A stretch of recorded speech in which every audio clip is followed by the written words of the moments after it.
Hello students, मैं आपका अपना दोस्त धर्मेंद्र कुमार।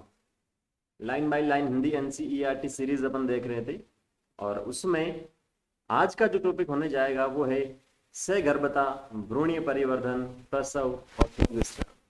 एनसीईआरटी के दो टॉपिक हैं, इसे आज कंप्लीट अपन कर लेंगे और उससे अपना जो अध्याय है मानव प्रजनन वो कंप्लीट हो जाएगा। तो स्टार्ट अपन करते हैं। अगर किसी टाइप का आपको डाउट है तो कमेंट कर दीजिएगा वीडियो को देखने के बाद में। डाउट की पिक्चर आपको सेंड करनी है तो इंस्टाग्राम पर मैं आपको धर्मेंद्र कुमार से मिलूंगा, वहां आप लोग डाउट की पिक्चर सेंड कर सकते हैं। तो स्टार्ट अपन करते हैं सगर्भता तथा भ्रूणीय परिवर्तन। इससे पहले के लेसन में अपन ने बात की थी कि निषेचन पूर्व घटनाएं, जिसमें अपन ने बात की थी युग्मक जनन, उसके बाद में निषेचन हुआ था, युग्मनज बना था, उसके बाद में उसका अंतर रोपण हुआ था। कहाँ? गर्भाशय में।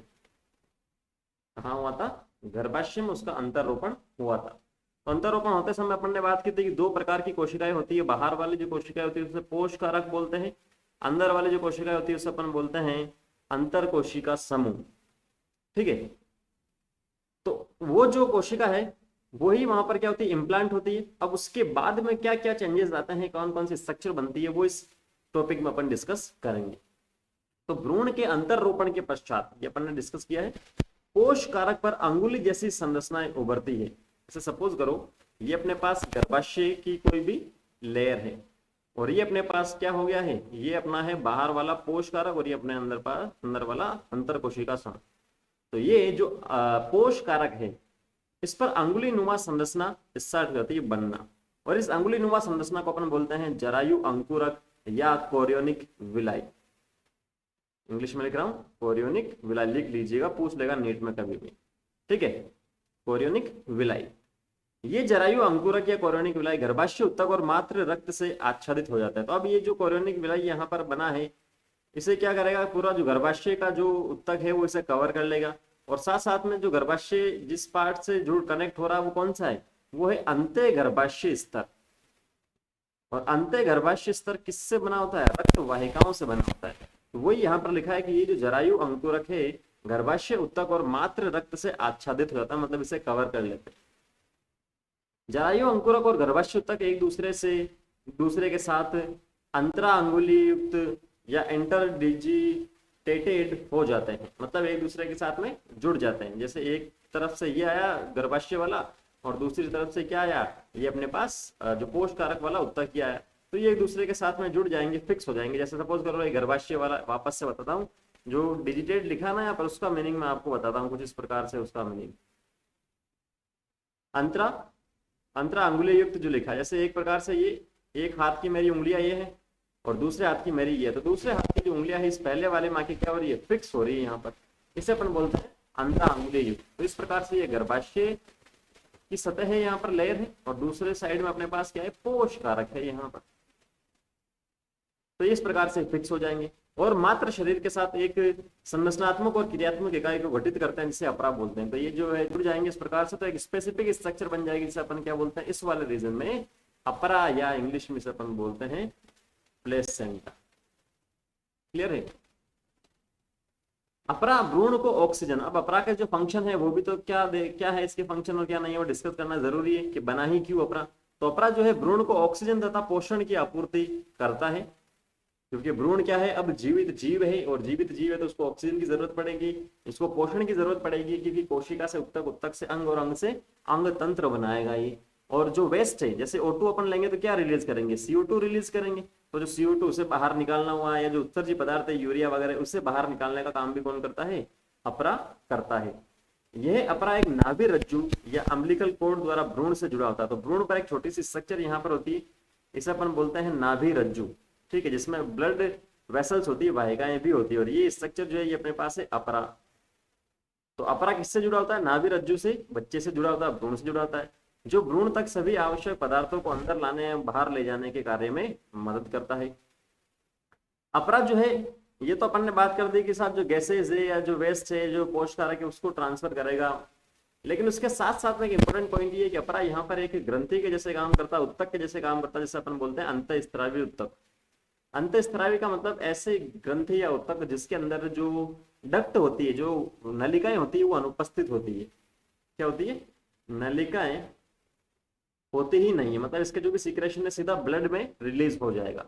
तो जो प्लेसेंटा है, जो अपरा है, वो एक अंतःस्रावी उत्तक के जैसे काम करता है। यहाँ से ये जो है कुछ हार्मोन का रिलीज करता है, हार्मोन का फॉर्मेशन करता है। ठीक है, इसीलिए इसे अपन बोलते हैं टेम्पररी एंडोक्राइन ग्लैंड या अस्थायी अंतःस्रावी ग्रंथि भी बोलते हैं अपरा को। ये लिख लीजिएगा, अस्थायी अंतःस्रावी, एनसीईआरटी में नहीं लिखा, अस्थायी अंतःस्रावी ग्रंथि या उत्तक बोलते हैं किसे, अपरा को।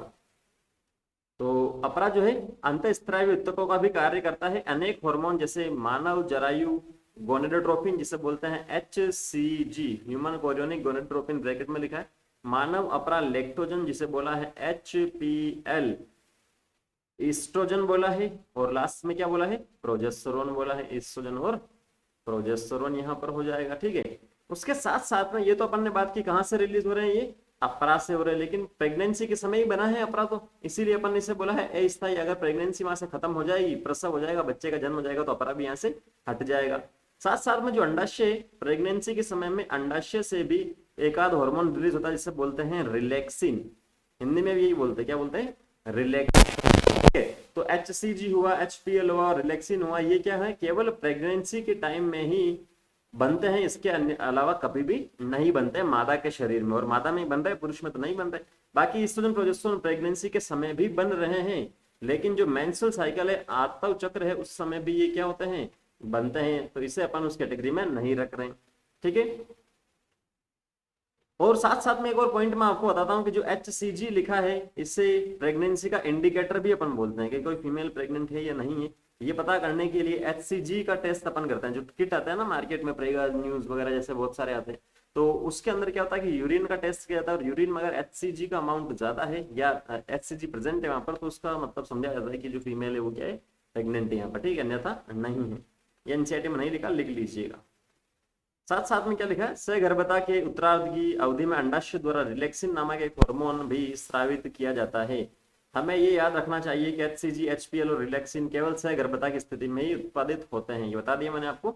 इसके अलावा दूसरे हार्मोनों जैसे oestrogen, progesterone, cortisol, prolactin, thyroxine आदि की भी मात्रा सहगर्भता के दौरान माता के रक्त में कई गुना बढ़ जाती है। तो ये जो हार्मोन है, केवल अभी नाम ध्यान में रखने, जब अंतःस्रावी तंत्र अपन पढ़ेंगे 11th क्लास का जो 22वां चैप्टर है, उसके अंदर इन हार्मोन के बारे में डिटेल से बता रहा है। ठीक है, ईस्ट्रोजन के बारे में अपन ने पढ़ ही लिया है, प्रोजेस्टेरोन के बारे में पढ़ ही लिया। प्रोलैक्टिन जो है मिल्क का उत्पादन करता है, मिल्क का फॉर्मेशन करता है मादा में। थायरोक्सिन जो है एक प्रकार से उपापचयी क्रिया माता, कोर्टिसोल भी उपापचयी माता, और प्रोजेस्टेरोन भी अपन ने पढ़ लिया। प्रोजेस्टेरोन को प्रेगनेंसी हार्मोन बोलते हैं। ठीक है, इन हार्मोनों के उत्पादन में बढ़ोतरी होना भी भ्रूण वृद्धि, माता की उपापचयी क्रियाओं, अभी मैंने बताया था आपको कुछ हार्मोन जो क्या करते हैं, उपापचयी क्रियाओं में काम में आते हैं। उपापचयी क्रिया में परिवर्तन और सह गर्भता को बनाए रखने के लिए आवश्यक है। गर्भता को बनाए रखने के लिए प्रोजेस्टेरोन काम में आता है, इसीलिए इसे प्रेगनेंसी हार्मोन बोलते हैं, लिख सकते हो। अंतर रोपण के तुरंत बाद अंतर कोशिका समूह या भ्रूण बाह्य त्वचा, अब जैसे अंतर रोपित हो गया, ये गर्भाशय के अंदर क्या हो गया, अंतर रोपित इस प्रकार से हो गया, और ये प्लेसेंटा वगैरह बन गया। तो ये बाहर जो अपने पास क्या है, ट्रोफोब्लास्ट से अंतर कोशिका के समूह है, वो यहाँ पर क्या करेगा, 3 प्रकार की जो स्तर है उसमें विभाजित हो जाएगा इस प्रकार से, अंदर वाला, बाहर वाला नहीं, अंदर वाला। तो ये 3 प्रकार में विभाजित हो जाएगा इस प्रकार से। ठीक है, 3 लेयर बन गई यहाँ पर। तो बाहर वाली जो होती है उसे अपन बोलते हैं बाह्य त्वचा या एक्टोडम, बीच वाली जो होती है उसे अपन बोलते हैं मेसोडम या मध्य त्वचा, और अंदर वाली जो होती है उसे अपन बोलते हैं एंडोडम या अंतस्थ त्वचा। तो अंतर रोपण के तुरंत बाद अंतर कोशिका समूह बाह्य त्वचा, एक्टोडम नामक एक बाहरी स्तर, अंतस्थ त्वचा एंडोडम नामक एक भीतरी स्तर में विभेदित हो जाता है, और इन दोनों के बीच में जल्द ही क्या बन जाता है, मध्य जन स्तर या मेसोडम प्रकट हो जाता है। ये तीनों ही स्तर वयस्कों में सभी उत्तकों या अंगों का निर्माण करता है। ये तीनों स्तर करता है। जैसे एक्टोडर्म से क्या होता है, स्किन का निर्माण होता है, हड्डियों वगैरह की बात करते हैं, नर्वस सिस्टम तंत्रिका तंत्र की बात करते हैं। मेसोडर्म से हार्ट का, किडनी का फॉर्मेशन होता है। ठीक है, एंडोडर्म से भी होता है कुछ दांत वगैरह की जैसे बात करता है। तो इन तीनों से क्या होता है, अलग अलग प्रकार के जो उत्तक हैं, जो अंग है, वो यहाँ से बनते हैं। यहाँ यह उल्लेख करना आवश्यक है कि इस अंतर कोशिका समूह में कुछ निश्चित तरह की ही कोशिका, जिन्हें स्टेम सेल्स कहते हैं, समाहित होती है, जिनसे ये क्षमता होती है कि वह सभी अंगों एवं उत्तकों को उत्पन्न कर सकती है। तो ये जो लेयर आपको बताई जा रही है, इसमें कुछ विशिष्ट प्रकार की कोशिकाएं होती है। अगर उन्हें वहां से बाहर निकाला जाए तो ये क्या करेंगे, बाहर निकालने के बाद भी विशिष्ट प्रकार के जो अंग है, उत्तक है, उसका उत्पादन कर सकते हैं, उनमें क्षमता होती है। इसीलिए इसे अपन बोलते हैं स्टेम सेल। सगर्भता के विभिन्न महीनों में भ्रूण परिवर्धन के प्रमुख लक्षण क्या होते हैं? तो ये आगे इन्होंने खुद नहीं बता रखा है, ज्यादा चिंता वाली बात नहीं है। ठीक है, मानव में जो है प्रेगनेंसी जो होती है वो कितने महीने की होती है? मानव में प्रेगनेंसी 9 महीने की होती है। ठीक है, बाकी नेक्स्ट इसने क्वेश्चन पूछा है यहाँ से कि क्या आप जानते हैं कि कुत्ते, हाथियों, बिल्लियों में यह अवधि कितने महीने की होती है? तो इसका आंसर क्या आप बता सकते हैं? ठीक है, तो जो हाथी होता है उसका, इसका आंसर बता देता हूँ। हाथी जो होता है वो लगभग 22 महीने की उसमें प्रेगनेंसी होती है। कितनी? 22 महीने की। ठीक है, जबकि अपन बात करें डॉग्स की या बिल्लियों की, अपन बात करें कैट्स की, तो इसमें लगभग 2.5 से 3 महीने के आसपास होता है। 2.5 से 3 महीने के आसपास होता है, ये आपको ध्यान में रखना है। क्लियर है? मानव में 1 महीने की सगर्भता के बाद भ्रूण का हृदय निर्माण हो जाता है। जैसे प्रेगनेंसी 1 से लेकर 9 महीने तक चलती है, तो पहला महीना जैसे कंप्लीट होता है तो पहले हृदय का निर्माण हो जाता है। एक बढ़ते हुए भ्रूण का जो पहला संकेत स्टेथोस्कोप जो डॉक्टर साहब गले में लटका के रहते हैं से उसके हृदय की धड़कनों को ध्यानपूर्वक सुना जा सकता है कि भाई हार्ट का जो निर्माण हो चुका है 1 महीने के बाद में। यूएसजी भी कर सकते हैं, अल्ट्रासोनोग्राफी भी किया जाता है, सोनोग्राफी से भी पता चल जाता है। सगर्भता के दूसरे माह के अंत तक भ्रूण के पाद जो पैर हैं, हाथ पैर हैं और अंगुलियां विकसित हो जाते हैं। तो ये आपको ध्यान में रखना है, इसमें समझने जैसा कुछ नहीं है। 12वें सप्ताह मतलब तीसरे महीने की बात हुई, तीसरे महीने या पहले तिमाही के अंत तक लगभग सभी प्रमुख अंग तंत्रों की रचना हो जाती है, जैसे पाचन हुआ या उत्सर्ज हुआ। ठीक है, तो ये जितने भी तंत्र, श्वसन तंत्र हुआ, तो ये क्या होता है, तीसरे महीने की प्रेगनेंसी कंप्लीट होती है उस टाइम तक बन जाते हैं। उदाहरण के लिए पाद एवं बाह्य जनन अंग अच्छी तरह विकसित हो जाते हैं। गर्भावस्था के 5वें माह के दौरान गर्भ की पहली गतिशीलता और सिर पर बालों के उग जाना सामान्यतः देखा जाता है। ये इंपॉर्टेंट है। पहली गतिशीलता कौन से महीने में देखी जाती है? 5वें महीने में देखी जाती है। लगभग 24वें सप्ताह के अंत तक, मतलब छठा महीना यहाँ पर क्या हो रहा है, कंप्लीट हो रहा है। एक सप्ताह में, एक महीने में 4 सप्ताह होता है, तो 24 को 4 से आप डिवाइड करो तो 6 महीने आएंगे। दूसरी तिमाही के अंत में पूरे शरीर पर कोमल बाल निकल आते हैं, जो 5वें में भी आ गए थे, सिर पे बाल आ गए थे, लेकिन बाकी अंगों पर जो बाल आते हैं वो छठे महीने में आते हैं। आंखों की पलकें अलग अलग हो जाती है और बैरोनिया बन जाती है। गर्भावस्था के 9वें माह के अंत तक गर्भ पूर्ण रूप से विकसित हो जाता है, प्रसव के लिए तैयार हो जाता है। ठीक है, क्लियर होगा यहाँ तक? नेक्स्ट चलते हैं प्रसव और दुग्ध श्रवण, पार्थुरेशन और जो लैक्टेशन जिसे अपन बोलते हैं। मानव में सगर्भता की औसत अवधि लगभग 9.5 माह होती है। जैसे इसमें 9.5 लिखा है और पीछे इसने क्या लिखा है, 9 महीने। तो अगर एक ऑप्शन मिलता है इसमें तो कोई दिक्कत नहीं है, लेकिन दोनों मिलता है तो आप क्या करोगे? नहीं, दोनों मिलता है तो दोनों ही आंसर जाएगा, क्योंकि एनसीईआरटी में इसमें लिखा है वो बोनस हो जाएगा। यहाँ से एनसीईआरटी में 9 भी लिखा है और 9.5 भी लिखा है। यहाँ पर भी 9वें माह लिखा है, पीछे भी लिखा है, और यहाँ पर 9.5 लिखा है। जिसे गर्भावधि अपन बोलते हैं, जेस्टेशन पीरियड बोलते हैं। सगर्भता के अंत में गर्भाशय के जोरदार संकुचनों के कारण गर्भ बाहर निकल आता है। जैसे ये गर्भाशय इस प्रकार से होता है, ये पूरी स्ट्रक्चर थी मादा जो तंत्रता उसकी इस प्रकार से, और यहाँ पर क्या हो रहा था, भ्रूण का विकास हो रहा था। तो अपन ने बात की थी कि गर्भाशय जो होता है उसका टोटल 3 प्रकार की लेयर होती है, बाह्य गर्भाशय स्तर, मध्य गर्भाशय स्तर और अंत गर्भाशय स्तर। तो अंत गर्भाशय स्तर से तो ये जो भ्रूण है वो जुड़ गया। अब जो मध्य गर्भाशय स्तर है ये बना होता है किससे? ये बना होता है चिकनी पेशियों से। ये अपन ने पढ़ रखा है, चिकनी पेशियों से, जो क्या होती है, अनैच्छिक होती है, अपने कंट्रोल में नहीं होती, इसे रेगुलेट अपन नहीं कर सकते। तो जब 9 महीने की प्रेगनेंसी कंप्लीट होती है तो जो मध्य गर्भाशय स्तर है उसकी जो चिकनी पेशियां है वो क्या करता है, संकुचन करता है जोरदार।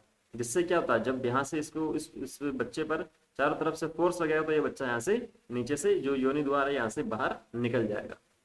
तो गर्भ के बाहर निकलने की इस क्रिया को शिशु जन्म या प्रसव या पार्चुरेशन कहते हैं इंग्लिश में। क्या बोलते हैं? पार्चुरेशन। प्रसव एक जटिल तंत्री अंतःस्त्रावी क्रियाविधि द्वारा प्रेरित होता है। इंपॉर्टेंट है भाई साहब, पूछा गया है AIPMT में कि किस प्रकार की प्रोसेस है ये। न्यूरो एंडोक्राइन प्रोसेस है। न्यूरो एंडोक्राइन, एंडोक्राइन का मतलब क्या होगा, एंडोक्राइन, एंडोक्राइन का मतलब यहाँ से हार्मोन रिलीज होंगे। अंतःस्त्रावी की बात हो रही है। न्यूरो मतलब तंत्रिका, जो ब्रेन तक मैसेज भेजेगा, मस्तिष्क तक तंत्रिका के द्वारा जाएगा। ठीक है, न्यूरो एंडोक्राइन क्रियाविधि द्वारा प्रेरित होता है। प्रसव के लिए संकेत पूर्ण विकसित गर्भ, ये भी पूछा गया। दोनों लाइन जो लिखी है पूछी गई है PMT में कि जो मैसेज है वो कहाँ से जाता है, पूर्ण विकसित गर्भ से जाएगा। और अपरा से भी जाएगा। क्लियर है? पूर्ण विकसित गर्भ, क्योंकि 9 महीने के बाद में जो विकसित जो 9 महीने का अंत में क्या होता है, गर्भ पूर्ण रूप से विकसित हो जाता है, तो यहाँ से और जो अपरा है वहां से क्या होगा, मैसेज जाएगा जो हल्के गर्भाशय संकुचनों को प्रेरित करता है, जिन्हें गर्भ उत्क्षेपण प्रतिवर्त कहते हैं, फिटल इजेक्शन रिफ्लेक्स कहते हैं। इजेक्शन का मतलब बाहर निकलने की जो प्रोसेस है, ठीक है। यह मात्र पीयूष ग्रंथि से ऑक्सीटोसिन के निकलने को क्रिया को सक्रिय बनाता है। तो जो प्रसव हो रहा है ना, उसके अंदर हार्मोन की अपन बात करते हैं, 2 हार्मोन मेनली काम में आता है। एक तो ऑक्सीटोसिन जिसने बोला है कहाँ से आता है, पीयूष ग्रंथि से आता है, माता की। और दूसरा जो रिलैक्सिन हार्मोन जो था अभी अपरा से जो बन रहा था। तो अगर ये इस प्रकार से गर्भाशय है, ठीक है, ये इस प्रकार से गर्भाशय है और ये बच्चा है, तो क्या होगा, यहाँ से कॉन्ट्रेक्शन होगा मध्य गर्भाशय स्तर से, ऑक्सीटोसिन कॉन्ट्रेक्शन करवाएगा, इसका ध्यान में रखना। ऑक्सीटोसिन इसका कॉन्ट्रेक्शन करवाएगा, लेकिन रिलैक्सिन क्या करेगा, यहाँ से जो सर्विक्स और वेजाइना वाला पार्ट है, सर्विक्स वाला जो पार्ट है, योनि चुप वाला पार्ट है, यहाँ से इसे रिलैक्स करेगा। रिलैक्स करेगा मतलब ये थोड़ा सा चौड़ा हो जाएगा, यहाँ से चौड़ा हो जाएगा तो ये बच्चा ऊपर से फोर्स लगेगा और नीचे से यहाँ से निकल जाएगा। तो ये जो ऑक्सीटोसिन है इसे अपन बर्थ हार्मोन भी बोलते हैं, मतलब जन्म हार्मोन भी इसे अपन बोलते हैं। तो ये आप लोग लिख लीजिएगा, जन्म हार्मोन या बर्थ हार्मोन भी इसे बोलते हैं। ऑक्सीटोसिन गर्भाशय पेशी पर कार्य करता है और इसके कारण जोर जोर से गर्भाशय संकुचन होने लगता है, जैसा भी मैंने आपको बताया। गर्भाशय संकुचन ऑक्सीटोसिन के अधिक स्रावण को उद्दीपित करता है। तो जैसे ये कॉन्ट्रैक्शन यहाँ पर होगा तो और ज्यादा क्या होगा, ऑक्सीटोसिन यहाँ से रिलीज होगा।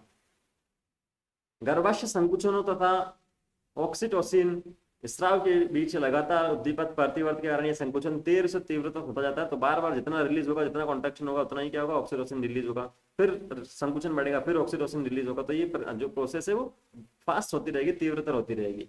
इससे शिशु माँ के गर्भाशय से जनन नाल द्वारा बाहर आ जाता है, यानी प्रसव संपन्न हो जाता है। शिशु के जन्म के तुरंत बाद ही अपरा भी गर्भाशय से बाहर निकाल जाता है। क्या आप सोचते हैं डॉक्टर प्रसव को प्रेरित करने के लिए इंजेक्शन देता है? बिल्कुल। अगर यहाँ से पेन होता है, ठीक है, माता को अगर पेन होता है तो वो रिलैक्सिन वगैरह कुछ हार्मोन वगैरह यहाँ से केमिकल डालते हैं, इंजेक्ट करते हैं, जिससे क्या होता है, ये थोड़ा सा रिलैक्स हो जाता है और ऊपर से ऑक्सीटोसिन जो है वो भी कॉन्ट्रैक्शन बढ़ा देता है। तो वो इंजेक्शन इसीलिए देता है। स्त्री की